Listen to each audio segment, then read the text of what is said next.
this statement, the flag followed the cross. I know many of us are really know that and have always heard of it. I'll break it down, but of more interest again is about the stake of Christianity, or rather the stake of religion to decolonize Africa. The modern day colonization has taken even the religion. And that is why you will see rulers trying to give superiority, plundering resources in the continent to invite the white Christian elites to speak to the continent and really giving it the superiority. And so this is a discussion I want us to have, and I want us to take time.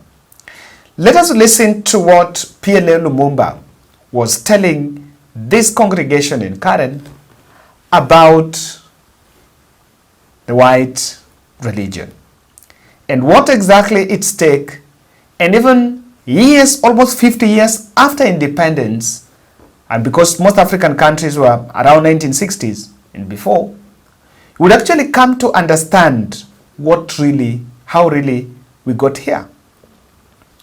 Kindly listen to this, and when you come back, I shall explain more about the flag followed the cross. Today, I dare say that one of the greatest problems that bedevils Africa is religion. It is one of the things that debilitates Africa. Africa now finds herself in a space where many believe, wrongly in my view, that all our problems will be solved through prayer and fasting. Wrong. The divine instruction, as I understand it, was go ye and subdue the earth, and by the sweat of thy brow thou shalt eat. There is no shortage in Kenya, even those of you who came from outside, who have seen many crusades in billboards in Nairobi, Kenya. And when you travel across Africa, there is no shortage of individuals going by different names: prophet, prophetess. And yet those of you who are students of theology will be told that the age of prophethood ended, some say with John the Baptist, some say with Micah, but they are prophetess and prophets. There is no shortage of apostles running around Africa producing rabbits out of hats in the name of fake miracles. There is no shortage of them. That is part of the African problem, but we do not want to confront it, particularly you theologians. You do not want to confront it. There is now a theology in Africa of making people feel good without making them good. That is wrong theology. It is unbiblical and is dangerous to Africa. I read that. The Bible that I read also tells me in Matthew 24:24 that in the last day there'll be many Christs. They'll come, and they are coming now, many of them. They shall work wonders, and that they would even lead the very elect, but for divine intervention. That Bible I read, and I suspect you also read the same Bible. The Bible that I read in Paul's second letter to Timothy at 3 also tells me that in the last days there shall be a form of Christianity where people will be lovers of themselves, and they would cheat everybody just like Jannes and Jambres did to Moses in the desert. I read that Bible. I also read another Bible verse in the Bible, Romans 1:30, that people shall be lovers of themselves, and they will have committed all sins, and they manufacture new sins like LGBTQ. So nowadays I go to church and pastors are equivocating. My own church, I saw in England the clergy coming complete with a dog's collar, apologizing for people who are engaged in LGBTQ, saying that God loves them. Yes, he does, but God does not love sin. And the last time I checked, and the Bible has not been revised, one of the reasons why Sodom and Gomorrah was destroyed was because they engaged in those. So, when you ask me to talk about the role of theology and the problems bedeviling Africa, I'm situating my presentation in those biblical verses, which are clear and unequivocal. Africa and Africans, like all peoples, face numerous problems, and human beings face numerous problems. We seldom forget, but we must never forget that this continent and our people were enslaved. We must never forget that. You must never forget that 18 million Africans were taken from the eastern part of Africa into the Arab world, and men were castrated. You must never forget that. Because the effect of it is with us today. We must never forget that over 12 million Africans were taken to the Caribbean, taken to Europe and America. We must never forget that. We must never forget that in Southern Africa, the apartheid regime was underwritten through verses from the Bible by the Dutch Reformed Church. You must never forget that. Upon a theology based in the Bible. Fact. We must never forget that the Roman Catholic Church was involved in slavery, and they have apologized for it. We must never forget that the Church of England was involved in slavery, and they have apologized for it, using the Bible. Theology. Slaves, obey your masters like you obey Christ. In the Bible. Not revised. You go and read it. There is a verse like that. So when we talk about theology and African problems, we must remember that the effects of slavery are alive and with us today. When slavery was gone, it is Christians again, William Wilberforce. And I can, through history, see him standing in the House of Commons saying that slavery should be abolished, but that Africans should not be freed even when slavery is abolished and slave trade.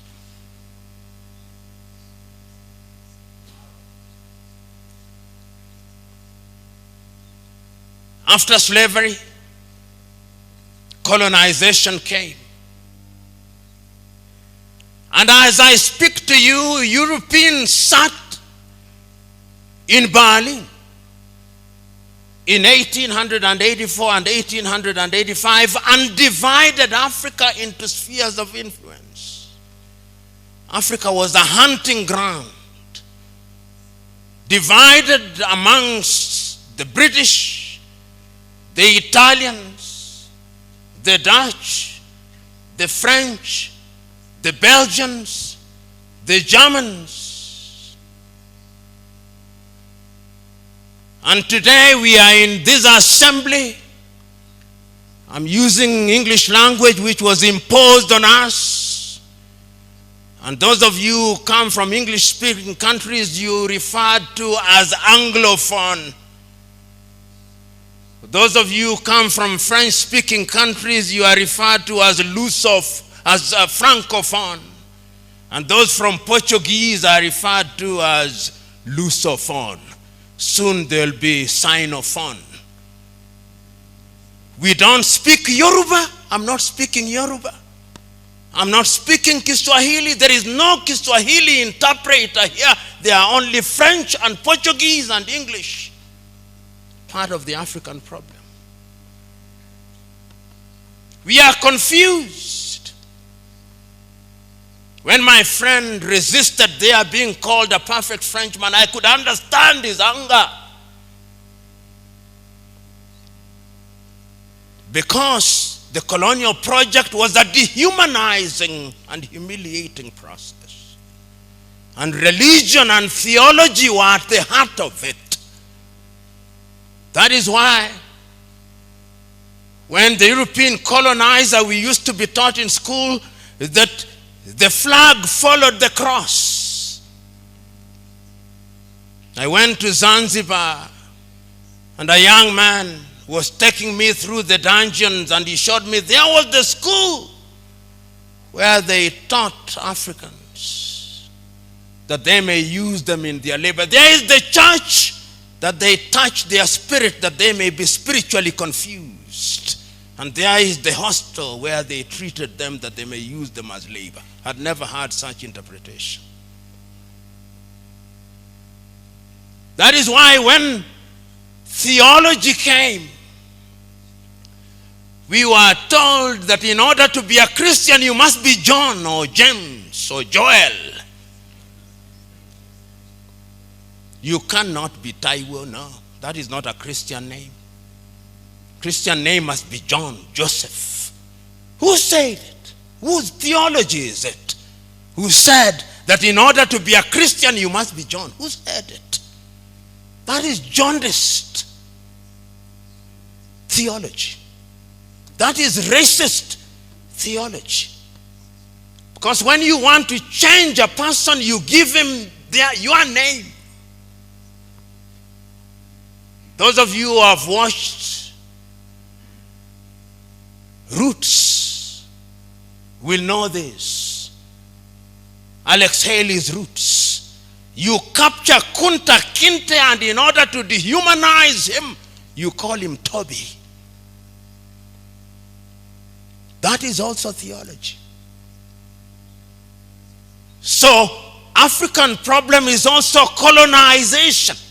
So as we speak now, there are Nigerians here. There are Ghanaians here. There are Congolese, Democratic Republic of Congo, and then there is Congo, named after Ferdinand de Brazza, called Brazzaville. I look forward to the day they change Brazzaville's name. At least they changed Leopoldville into Kinshasa.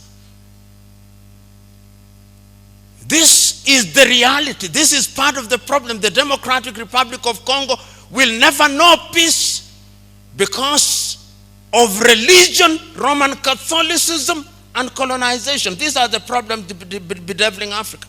And we never say it. King Leopold of the Belgians caused 13 million Congolese to be killed.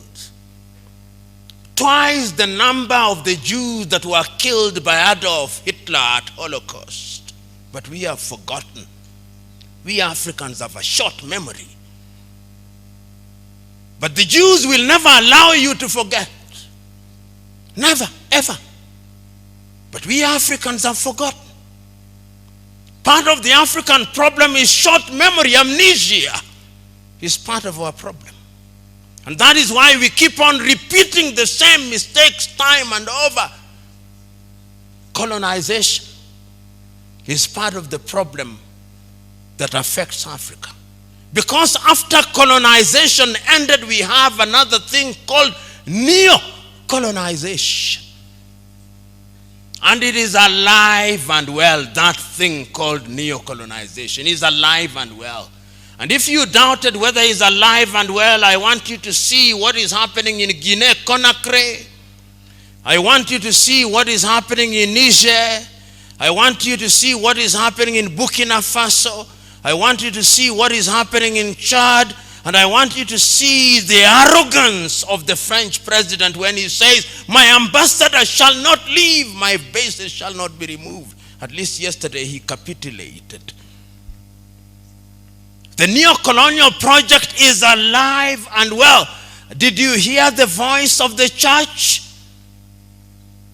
throughout what is happening in Guinea-Bissau? No, the church is silent. The church is complicit. So when you talk about theology and what it can do, sometimes courtesy of theology, because you want to be good, you don't raise your voices. The last time I checked, John the Baptist's voice was alive and well in the wilderness. Where is the voice of the church amidst all this? Africa's problem is also neocolonization. From slavery to colonization to neocolonization, which is an ongoing project. And Ghana's Kwame Nkrumah was right in 1965 when he said, the last stage of colonization is neocolonization, and is alive and well. And we see it. Today, I tell Africans, because of neocolonization, I'll come to what I think theology can do. Today in Africa, here in Nairobi, Kenya, if you want to buy something from a supermarket, you go to Carrefour, which is French.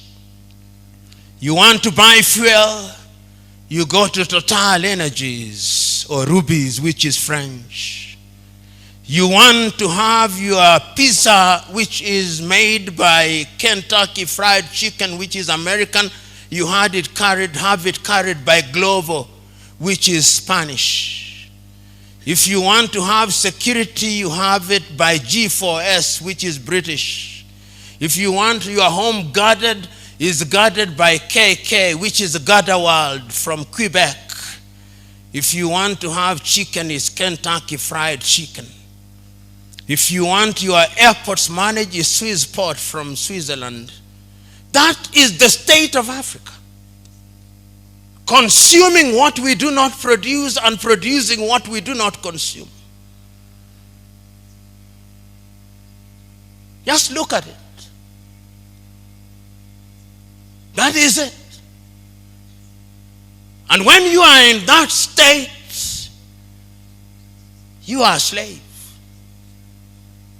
When you are in that state, you are dehumanized. When you are in that state, you are not behaving as if you are made in the image of God. If you run across Africa, there is no shortage of organizations which are designed to debilitate Africans. Through NGOs, USAID. Right now they are busy dropping food in Sudan and Somalia. UK Aid, Danida, GIZ. There is no shortage of them, and Kwame was right again. The colonialist comes under different guises, but they kill your spirit to survive. So Africa is bedeviled by all these things. And until the scale falls from our eyes and the wax melts from our ears, we will not go anywhere. So what can you do amidst all these things? What can religion do? What can theological schools do? Can they do anything that is useful? Can they change people's lives? Can they empower people? The Bible can be disempowering, and the Bible can also be empowering. You know, several years ago, when my child was young and wanted to be baptized, I went for preparation. She had not attained the age of majority. She was 1. And my provost at the All Saints Cathedral asked me whether I believed in child baptism. I said, I don't. It's not biblical. There is nowhere in the Bible where anybody was baptized as a child. And if it was biblical, Christ would have been baptized as a child. Then he said, why do you bring your child? I said, because I know you people. When my child comes here as an adult, you'll ask her, why were you not baptized? So she got baptized, but I said it has no biblical basis completely. This is man-made. Then they say, but they used to dedicate the children. I say that was Jewish tradition. Christianity has roots in Judaism, but it's not Judaism. So the Bible can be misinterpreted. Another time, I'm invited to speak to politicians here in Kenya. And when they have read, they say that all leadership comes from God. I said, no, it's not true. There's so many crooks in leadership in Africa and elsewhere, they could not possibly be coming from God. Then they say, but it's biblical. I said, the book of Romans was written by Paul in the year 1577 to 1508 AD, 57 AD, 58, when he was going to Rome on trial. And some of the things are not inspired. They were informed by the politics of the day. He was softening the rulers in Rome, but it did not help him. When he arrived there, he was arrested, detained, and he was executed. So it is not true that all these things are inspired. And if you read Rome and the book of Romans historically, you'll see that there are things that are Paul's own opinion. And you who are theologians may debate about it. I'm giving you these because I'm now coming to the theology of it. You may now know that there is a committee that is doing the rounds in Kenya, which is collecting views about religion and how religion should be regulated because of an incident called Shakahola. I appeared before them. And during my presentation, I made this statement, and the chairman almost jumped out of his seat. I said that the Nicene Creed was a political settlement. He said, that is heretical. He must have said that from his body language. And I said it was political. Then I said, the person said, why?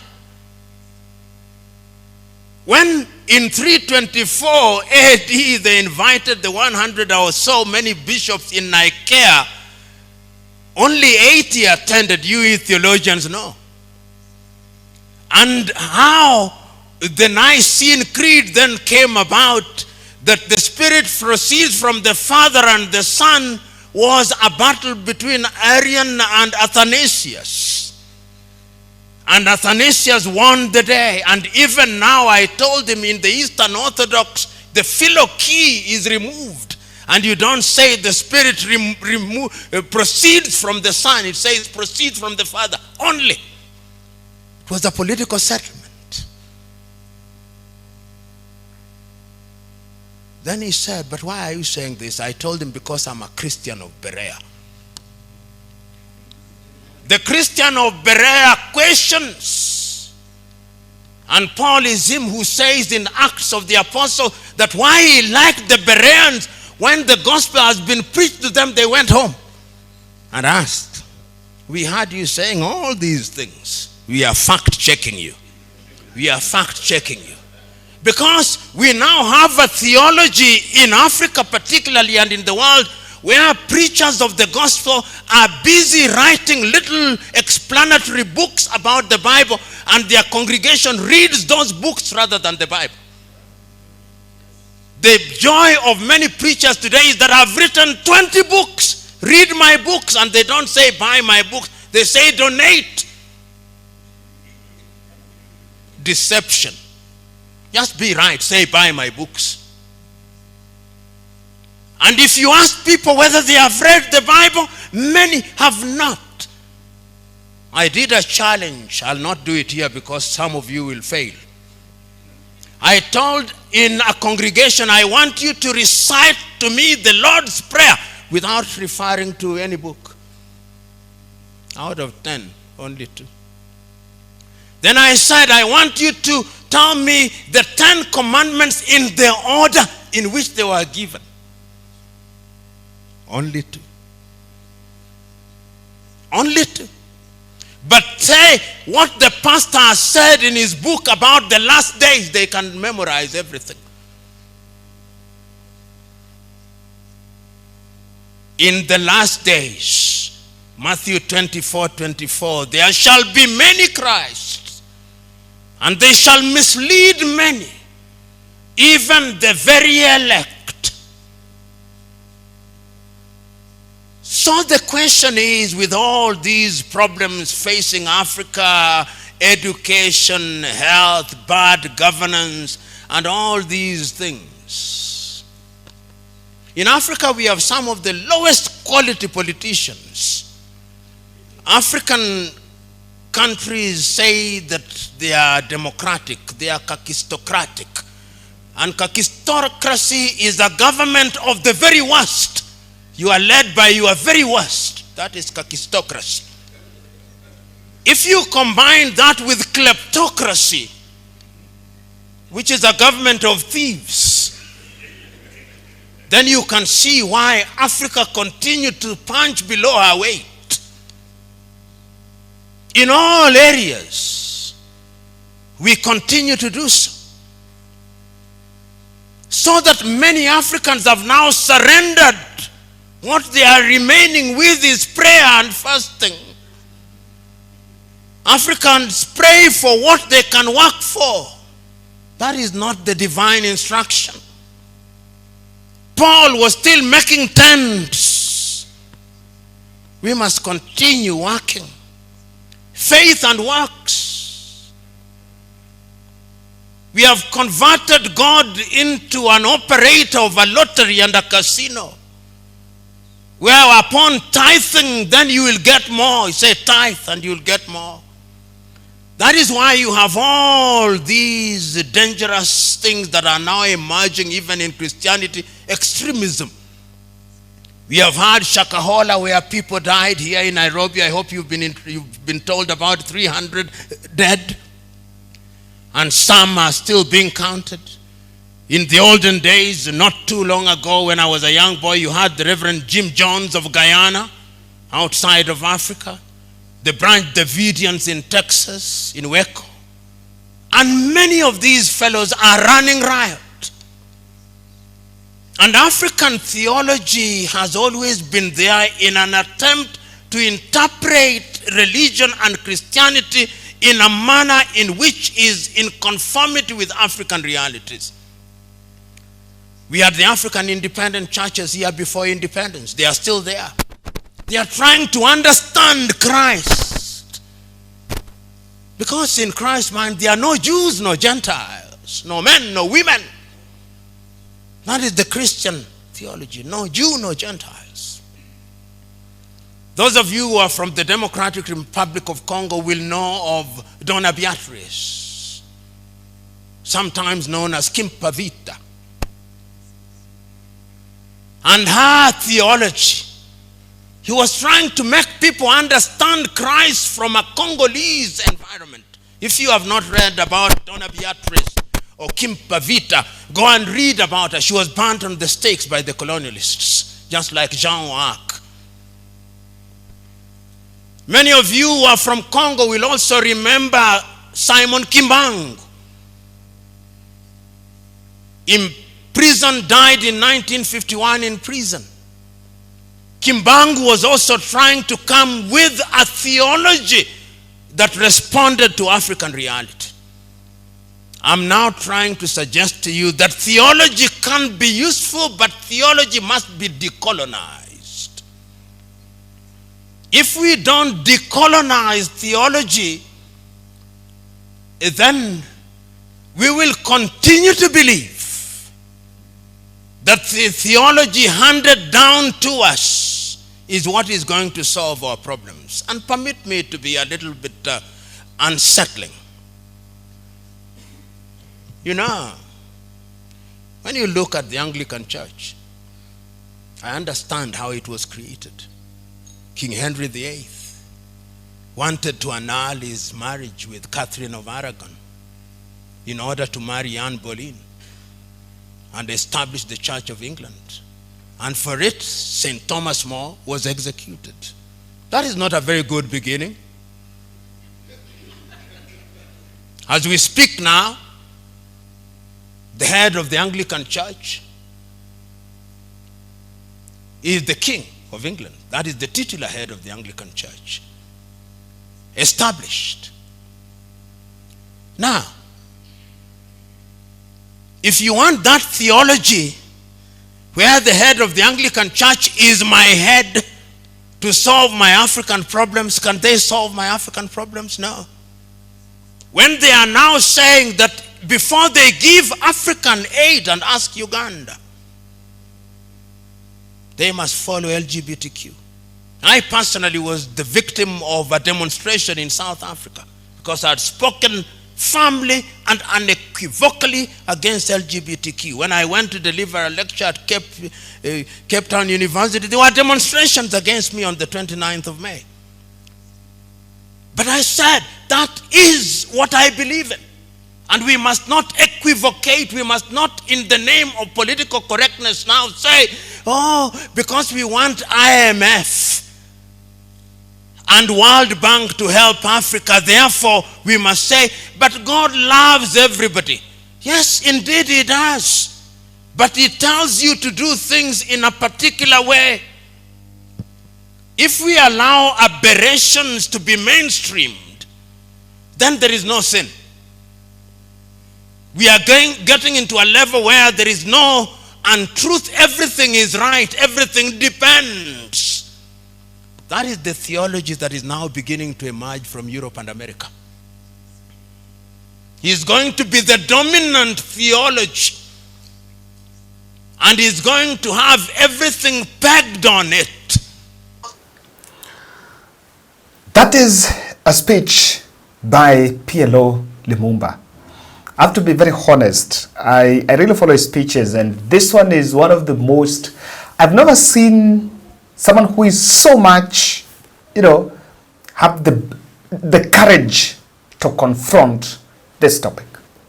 Because so many people are so cagey about this. But he's speaking about some very critical, and in short what he's saying there is that the religion was also a tool of colonization. In the modern day, there's that which you need to, and in fact, even now, in Africa, but it's not only in Kenya, even in Zambia, I think that was in Zambia if I'm not wrong, religion has also found its way as another reason, as a tool for politicians to run riot on the people. So to explain, the flag followed the cross. The cross came first, and the cross is the Bible. When Ludwig Krafft and Johann Rebmann and Vasco da Gama arrived in the coastal, in Kenya, that Vasco da Gama, you will understand why the oldest Catholic church is in Malindi. And the Malindi area, that's where there is Vasco da Gama pillar, which is just a site signifying the arrival of Vasco da Gama. It's normally pro-Italian. You'll find many Italians around that place, and there is Italian culture is deep there because of that. And it still remained there. When they arrived as missionaries. But then what came later was actually the cross. And the cross was representing the colonial power. No, not the cross, the flag was representing the colonial power. And that is why when you listen to the stories about the fight to eject white settlers in Kenya, there is normally a discussion of those who were missionaries, those who collaborators with the missionaries. They became missionaries. And in fact, even the first, Jomo Kenyatta also have a missionary name. Is it someone Livingstone? Someone can confirm with this. So later on, the religion came and found under duress, and actually it was acceptance under duress. In the traditional ways of worshipping was actually wrapped under the carpet, demonized, witchcrafts, and all those traditional forms of worshipping were kicked out. But that is not what I wanted to look at. What I wanted to explain here is why Africa must decolonize, and how Africa can decolonize itself from the white Christianity, from the white religion. And I have four observations I want to make on this. Number one, Africa should not allow religion to be used to legitimize power. And I want to explain this with the Kenyan context, because that's the best example you can find. In this country, in the run-up to last general election, the current president Ruto, used the church, and he projected himself as their candidate. He offered himself as their candidate. And there are those who believe to date that Ruto was put in power by God and should not be questioned. And if you look at that school of thought, as we say today, some families are spending in the cold when the same president who was elected by God is staring. Churches are being demolished by the same person that was put in power. And so, religion was used to legitimize power. And it was laced with the verse of leadership come from God. And if you listen to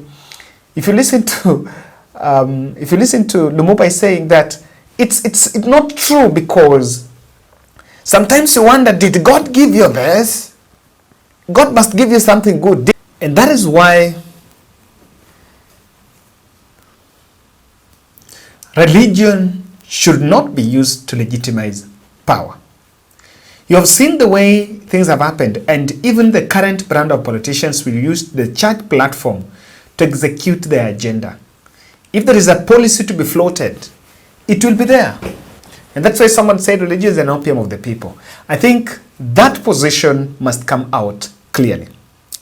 The second bit is the religion must also speak out on injustices. You can see the discussion in the country and even in the continent of Africa has been about things that are not working out. But they tend to side with the government side because they've been put to understand that, for you to have a position, for them to be in the table, you must side with the government.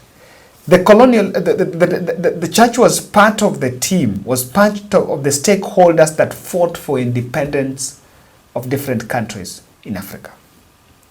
And that must come out clearly, and that is why it must be spoken out that a position that is not seen as a compromise should be embraced by all the parties. And then the other aspect that I think Lumumba has spoken about is religion being preservative of the African culture. And I think let's go to the two examples in Uganda and Kenya.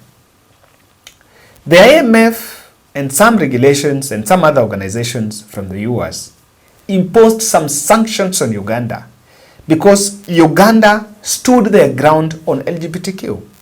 In Kenya, our courts seem to have supported it. In South Africa, Lumumba is saying that when he was giving a speech about some LGBTQ, protests emerge. And you can see that this is, you know, it's an alien thing in the continent. But it is getting imposed by the colonial masters who come packaged with loans and facilities that they want to give the people. But some of the conditions that are there is for you to support the LGBTQ.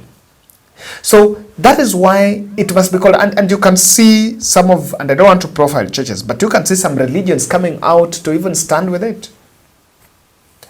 So that is why it must not wipe out the morals and traditions of the African continent. Otherwise, that looks like modern colonization. Then lastly is the plant of the resources in the continent to give superiority to the white Christianity. In Africa here, there is an export and import, not export, there is import of pastors, of clergymen from Europe. So when white men, you will see the billboards all over cities. I was just reading one in Lagos, where preachers are imported from US, Europe, from Europe. And people are made to believe that, you know, that white man, clergy, maybe is superior. I'm not saying it's wrong. But that superiority have created conduit for destroying, for plunder of resources. Because Kenyan, recently we had one preacher here, was in this country. And you can see clearly that the resources that were used, they were given, you know, resources used even to manage his presence here was quite a lot. And the public were raising questions about it. So it must come out, and I think this modern, the African continent must shed it off. Look at things happening. For example, you realize that we had last year in April, we had some prayers in Nyayo, and they were allegedly to pray for the rains. And after the prayers, there was that subsidy program here and there. So when we had bumper harvest, all of it, and our problems have been simplified, like things that should be done, things that governance should be fixed. People are being told, just go and pray about it. And that is why people feel that religion has been used to legitimize power. Ladies and gentlemen, thank you. That is my take, and I hope that you've gathered a lesson 1 or 2 from that.